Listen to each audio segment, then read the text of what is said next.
Ndinokukwazisai muri yeZimbabwe navose vari kundinzwa vari kumativi mana enyika. Ini ndiri kutaura ndinonzi Reverend E. Hamadziripi, mufundisi weAFM in Zimbabwe paNew Life Assembly in Chitungwiza East Province. Ndinoda kutora mukana uno nokutenda kugoverana kwatichaita ivhangeri shoko raMwari tichiverenga bhuku pazuva ranhasi kubva kuna Exodus chapter 2 from verse 17 to verse 19. Vafudzi vakauya vakavadzingapo, asi Mozisi akasimuka akavabatsira akanwisa makwai avo. Zvino vakati vachisvika kuna Rueri baba vavo, ivo vakati, makurumidza kudzoka seiko nhasi? Vakati, muIjipita wakatirwira pamavoko avafudzi, akaticherera mvura akanwisa makwai. Akati kuvakunda vake, zvino uripiko munhu uyu? Mamusiyirei, mudanei adye zvokudya. Vhesi yandinoda kuti tiite emphasis on is verse 20. Akati kuvakunda vake, zvino uripiko munhu uyu? Mamusiyirei, mudanei adye zvokudya. Iyi yataverengesa hausi mufananidzo, inyaya yakanyatsoitika. Nokuti muBhaibheri unogona kupesanisa. Unonzwa uchinzi mufananidzo wevasikana vane gumi, mufananidzo wemukushi, mufananidzo wematarenda. Iyi inyaya yakaitika yandingati ireality. Istori yakaitika yekuti murume anonzi Rueri anga ane vanasikana vake 7. But pavanasikana 7 ndo vaienda kumafuro. Ndakambotaura ndikati vane system yokuti kumafuro majaya aivatorera mvura kusvikira vakunonoka kusvika kumba. Every day vaisvika kumba hwava usiku, every day vaisvika kumba zuva radoka, nokuti vaiti kana vakachera mvura vasati vamwisa makwai avo, majaya emusango, vafudzi vamwe vatorera mvura yavo voishandisa. Saka vasikana vaizononoka kudzokera, nokuti vaifanirwa kuzotora imwe mvura zvekare kuti vamwise makwai. But musi uyu vakati vachienda wanike kutsime kune murume anonzi Moses, anga atiza achibva Ijipita akanozorora patsime, nokuti anga atiza nyaya dzokubatsira. Saka paakazorora ndo pakasvika vasikana 7 vachichera mvura. Ndokubva as usual zvemusango vakomana vakauya kuzotora mvura yevasikana sezvavajaira. But thank God musi uyu kuna Moses anoti ndaona vasikana ndo varidzi vemvura. Handitendedzi kuti abata nemaoko atorerwe zvaabata. Kunyangwe ndisina kukokwa iyi ndoisimukira. Moses ndokubva atenga nyaya akarwira vasikana, and for the first time vakadzokera kumba ari masikati. Asi chinondishamisa ndicho ichi, baba instead yekufara kuti vana madzoka masikati, vanoita mubvunzo wokuti makurumidza sei kudzoka nhasi. Vanasikana ndokubva vati pane mumwe murume weIjipita wationa akatirwira pamaoko evafudzi. Tarisai takurumidza kuuya nhasi. Kureva kuti yanga yava system munyika yekuti majaya emunyika harespect, ari kuvabata nekuabuse nekuvatorera zvavashanda.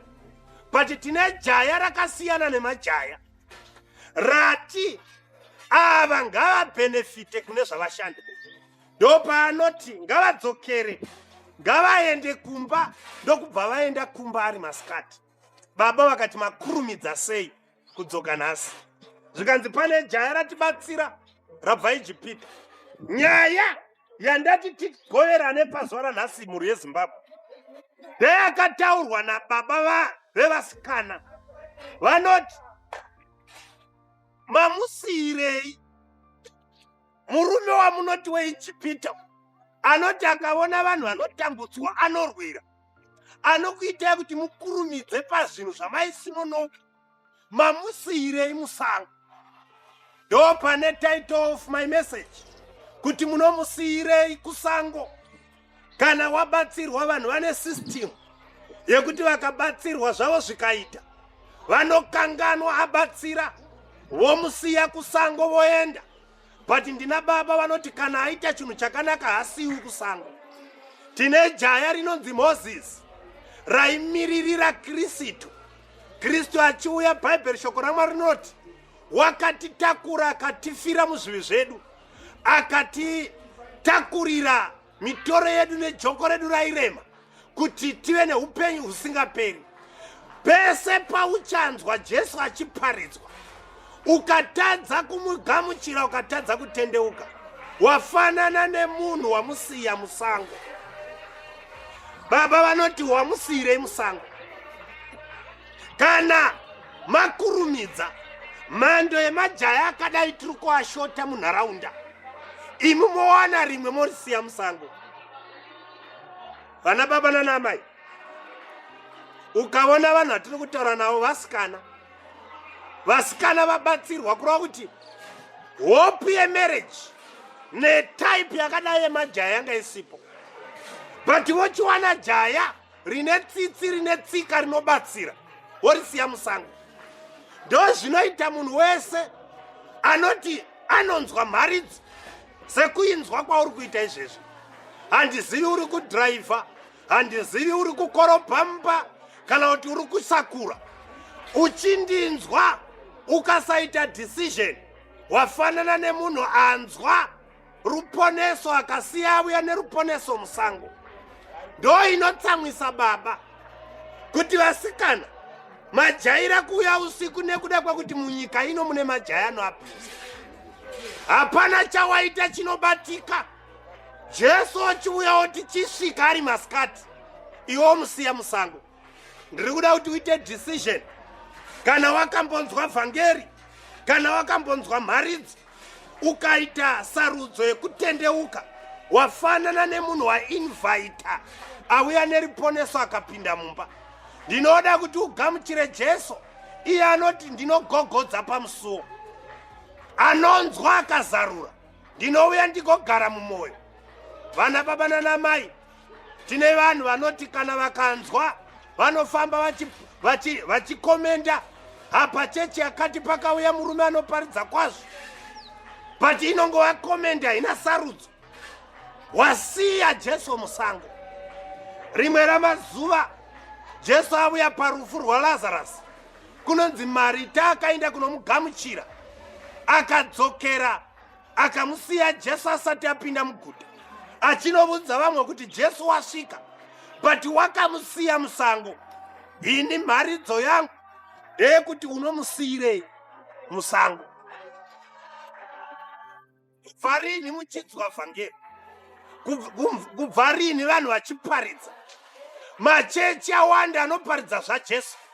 Mumwe angati handoshayiwa inondisvitsa. Aika, inokusvitsa ndo imwe kaino yatouya paredhiyo kuti izokusvitsa kumuponesi. Urege kumhanyira kumba uchisiya Jesu musango. Gona kuti shamwari, takatamba tese but tikaramba tichikondinya tisina Jesu, handichadi kuva nejaya riri musango. Bhaibheri shoko raMwari rinobva rati, nokubva baba vakati dzokerai munomudaidza.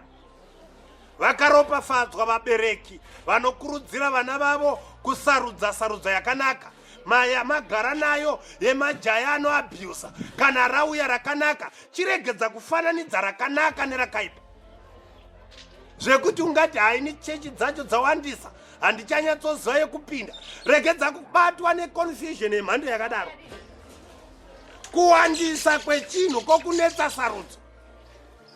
Wakambotisa chikafu chawandisa saka handichazivi chokudya. Wofane nzara nekuti chawandisa. Aiwe, funga mushe. Bhaibheri shoko raMwari rati nokubva baba vatsamwa pavaifanirwa kufarira kuti makurumidza kudzoka. Vanoti iyi haichafadzi nokuti anogona kuzova mukwasha asiwa musango. Muchikurumidza kuzopa ripoti yemhando yevakwasha vaikunonotsai everyday. Ndinotaura Jesu mukwasha akanaka. Ndinotaura Jesu anoroora. Ndinotaura Jesu anoti kereke ndinoifira pamuchinjikwa. Nokuti kana titaura zvevasikana tiri kutaura zvemhandara ichazova mukadzi waKristu. Kereke inonzi mukadzi wakamirira kuzowanikwa naKristu. Kana Kristu achitaurwa chiregedza kumusiya musango.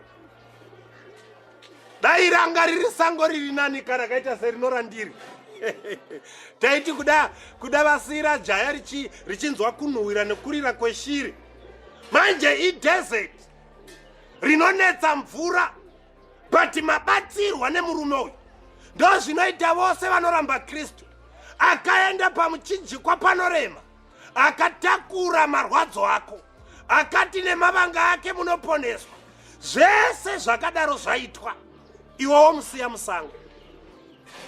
Iyi inosimudza hasha, inoita kuti ndichiparidza ndakamira. Yekusiya neruponeso musango. Dzako kuri kukwana here kwadzo. Ukasangana nechifeve, unoti ndoda kuinda newe kumba. Ukasangana nevane makuwa, woti handei tinonyera pane mvuri. Ukasangana nemumwe woti handei tinotaura tichidya. But Jesu akupa upenyu. Ndo unoti unosiya usina kumugamuchira. Chakanakira shoko iri, unoponeswa nerawakanzwa. Dai usina kundinzwa taiti uchahafurirwa matongerwo. Zvino Mwari anotonga nerapinda munzeve. Wese ari kunzwa inzwi rangu watambanudzirwa matongerwo. Nokuti vachabvunza kuti kwauya murume akabvunza kuti unondisire musango, wanga usingazivi here? Papo uchati ameno changa chakandibata. Regedza ndibve ndakuudza chinobata vanhu kuti vasiye ndiSatani. Ukanzwa uchitadza kuita decision, wabatwa naSatani. Manje Satani ndiye anotanga kunokandwa kugehena nevose vakabatwa naye. Jesu oti endai kwamaitira mabasa enyu, makanzwa nezvangu mukandiramba. Zimbabwe terera, yava time yekusarudza nekutora Kristu uchienda naye. Ukamunzwa usamusiya musango. Pawamunzwira tendeukira ipapo. Pawamuparidzirwa mugamuchira ipapo. Hazvinei uri mubhazi, hazvinei uri kufamba kupi, usasiya Jesu musango. Kumusiya usina kumugamuchira, waramba nekumutendedza kupinda mumwoyo. Ndo mumba manoti mamusirei kusango mudaidzei. Bhaibheri rinoti ndokubva vanomudaidza Mozisi akauya. Nganoverenga Bhaibheri kunonzi Mozisi akazowana Zipora. Unoona here kuti munhu anga atosiya murume kusango. Pamutambo wekuwana panoitwa mutambo. Tine mutambo wegwayana uchaitika mberi. Kuna vose vanoti vakanzwa, vanoti iri jaya rakasiyana nemajaya enyika. Nokuti Satani anodawo kuita jaya, but Jesu ijaya rinopa upenyu.